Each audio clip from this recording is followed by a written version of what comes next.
Hello YouTube, this is Mai and Jay, and today the purpose of this video is to show you a quick review of the iNew V3. This device runs the MTK6582. It is clocked at 1.3 GHz. It has 1 GB of RAM, 16 GB of internal memory. The display is 1280 by 720. Also, this device supports OTG and NFC. However, the NFC, it is giving me some issues. I don't know if I'm doing something wrong. But here I have my NFC chip and I'm trying to pair it here in the back, and it is currently turned on but it's not working, so I don't know if through a software update they're gonna fix that. I also read in a few forums that the NFC does have issues right now and that they're working on it to give us a new update on this, but so far, you know, other than that, it's a great device. So just here to go through the physical aspects. On the side here we have the power button. At the very bottom we have just a microphone. One of these simulates as a speaker, but it's actually not. The speaker's all the way in the back. On the side here we have the volume rockers up and down. On the very top we have the charging/data port together with a 3.5mm headphone jack. Then on the back we have an actual 13 megapixel camera together with the LED flash, and then this is a loudspeaker microphone. Then here at the bottom is where we have the loudspeaker, okay? And then here we see that it does support NFC, but again, I think it has a bug right now where it's disabling it. So that's the bad news so far. Here we have the battery. The battery is 1830 milliamps. It does support dual SIM, dual standby, and also supports TF cards up to 32 GBs in case you want to upgrade your memory. Okay, now with 16 GB, at least for me, it's quite enough because I just throw, you know, a lot of pictures.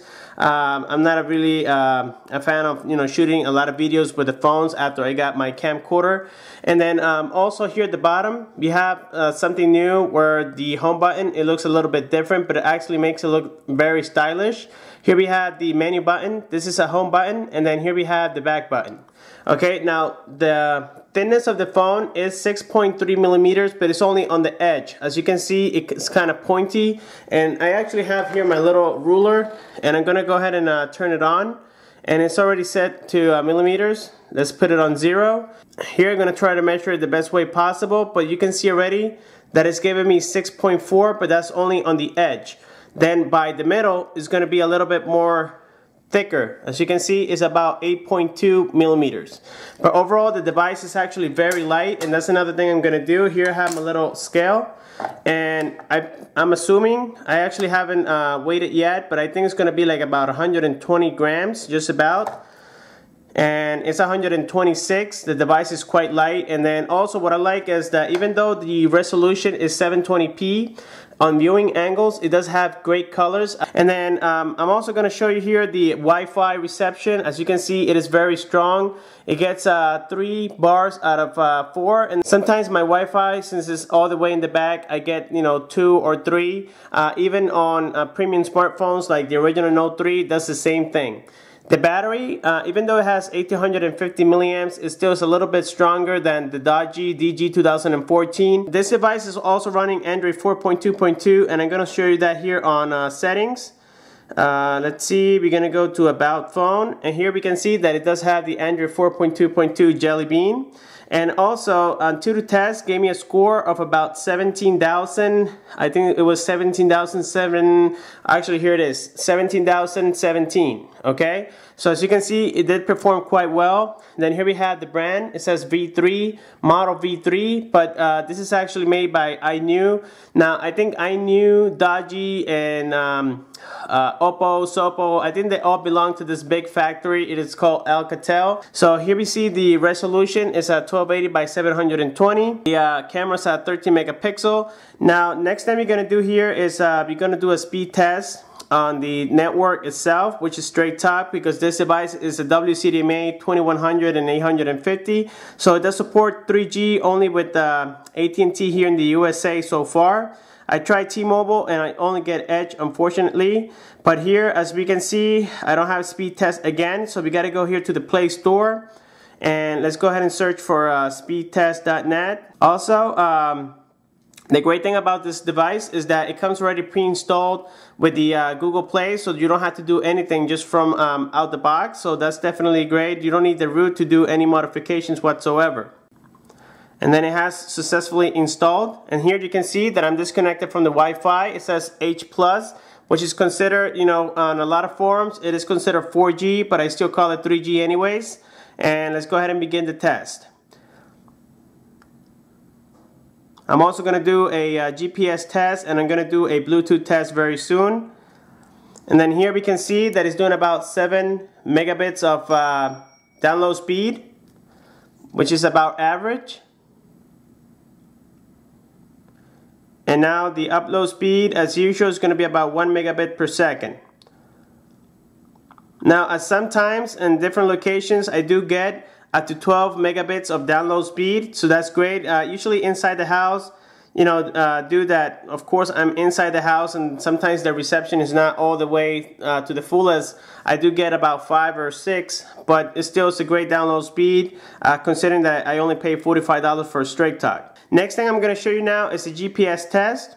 GPS test on the iNew V3, and as you guys can see, it is locking the signal quite fast. Now you do need a little bit of modification. I got GPS status, which helps me fix the signal on it, but so far it is working like a charm right now. And okay, so there you saw the GPS test, and then another thing I'm also going to test is the camera. So watch this footage and let me know what you think.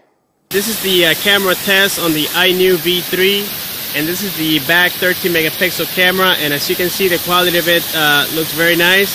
Now you do have to hold the phone very still because it doesn't have the optical image stabilization, so if you're on a jumpy surface, you might have a lot of movement on your video, but overall it looks very nice. As you can see, the quality is very, very good. Now we're gonna also test the front-facing camera. Alright guys, so this is the front-facing camera test on the iNew V3, and as you can see, the quality is also very nice. So you saw the back and the front-facing camera, and as you can see, the quality is not bad. It is the back is going to be about 13 megapixels, and then the front, the most, is going to be about 2 to 3 megapixels the most. But overall, it did pretty well. And then also, I'm going to do a Bluetooth test here with my Bose speakers. So let's go ahead and turn it on. Let's set it up to Perry mode, and then let's go ahead to settings. We're gonna go to Bluetooth, and then here I have 2 of them. Let me see which one it is. I think it's this one. As you can see, it has now paired, and now we're gonna go here to Pandora, and we're gonna play a quick song real quick just so that you see that it's working well.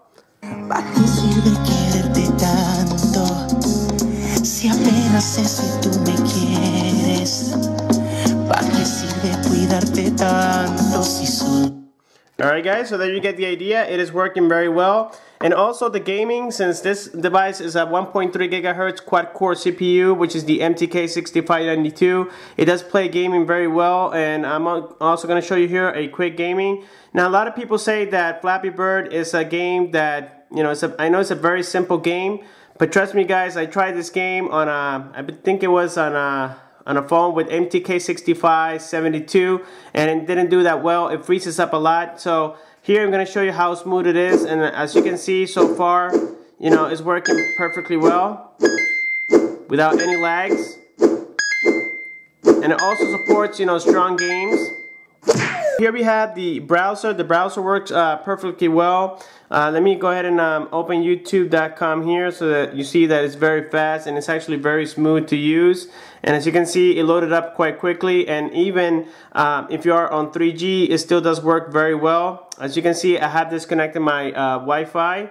So now we're gonna go ahead and select go here, and as you can see, it loaded up again very quickly, and I'm only using the 3G network, which is the H+. Well, that's it for this video guys. Please let me know if you have any questions. Thanks for watching. Please comment below, subscribe for more, like the video, and have a good one.